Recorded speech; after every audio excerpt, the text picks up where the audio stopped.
Oh, Shabbat Shalom. In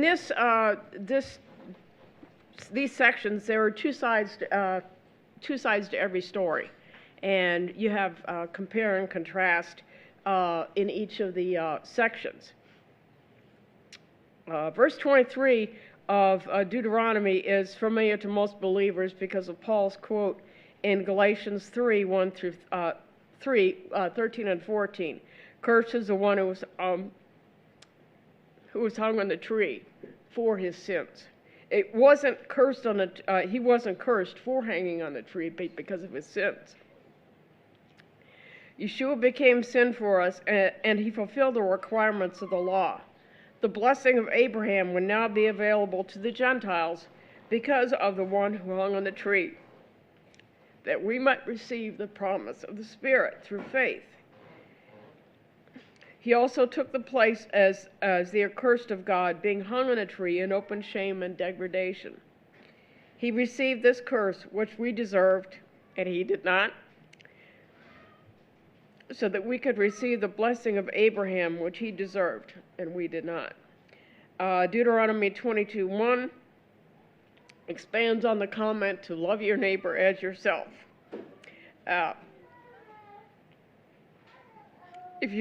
In those days, if you saw a stray animal,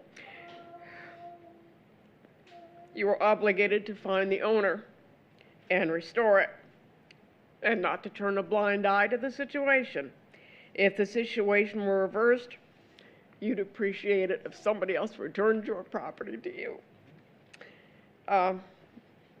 Hitting closer to our daily news is a prohibition about cross-dressing. The actions of the drag queens seen today are nothing new. In the pagan temples of that day, both male and female prostitutes existed. The goddess Ashtaroth or Ishtar, in fact, identified herself as both a man and a woman. You know what her specialty was? Turning men into women. This explains why God commanded Israel to destroy the pagan cultures that they conquered. And if you want to dig into more why society is like it today, I'd recommend a book, The Return of the Gods by Jonathan Cahn. If any of you, I have a copy if any of you want to look at it. In Haftorah, Isaiah writes to the barren woman to be joyful. She will have more children than the married woman. In that culture, women had little or no rights, especially if they were not married or were a widow. Anad Tzivaot, the Lord of hosts, your Redeemer, says, he would be her husband. What a contrast from a woman alone and destitute to have this honor. She would never again be cast aside or left alone. In a spiritual sense, we could put ourselves in the place of this woman. All of us who are at one time far from Adonai, spiritually barren and destitute. Thankfully, the cursed one took our place. Adonai Tzivaot came along and redeemed us out of our circumstances. He was angry for a moment and hid his face from us, but with everlasting grace, he will have compassion on us. Briefly, I abandoned you, but with great compassion, I am taking you back. Verses 8 and 9 says, I was angry for a moment and hid my face from you, but with everlasting grace, I will have compassion on you, says Adonai, your Redeemer.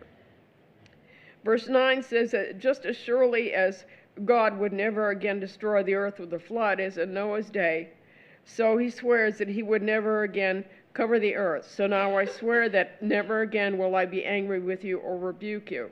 For the mountains may leave and the hills be removed, but my grace will never leave you, and my covenant of peace will not be removed, says Adonai, who has compassion on you. The promise is as sure as the promise of the rainbow. The Haftorah portion also has opposite aspects. From the world's perspective, the future offers nothing more than destruction and trouble. Things are only going to get worse if you'd listen to the news. Verses 33 to 35 says, For Son of Man's coming will be just as it was in the days of Noah. Back then, before the flood, people went on eating and drinking, taking wives, becoming wives, right up to the very day. From the very day Noah entered the ark. And they didn't know what was happening until the flood came and swept them away. It will be just like that when they trust in his ability. It would be just like that when the Son of Man comes. From a believer's viewpoint, we rejoice because we know who holds the future and trust in his ability to deliver and save. When you see all these things, you are to know that the time is near, right at the door. The Lord will send his angels, and they will gather together his chosen people from the four winds, from one end to the other. We are to discern the times and the seasons, and to listen and not listen to the doom and gloom and the incessant drumbeat of what we hear on a daily basis. Stay alert, because you don't know on what day your Lord will come.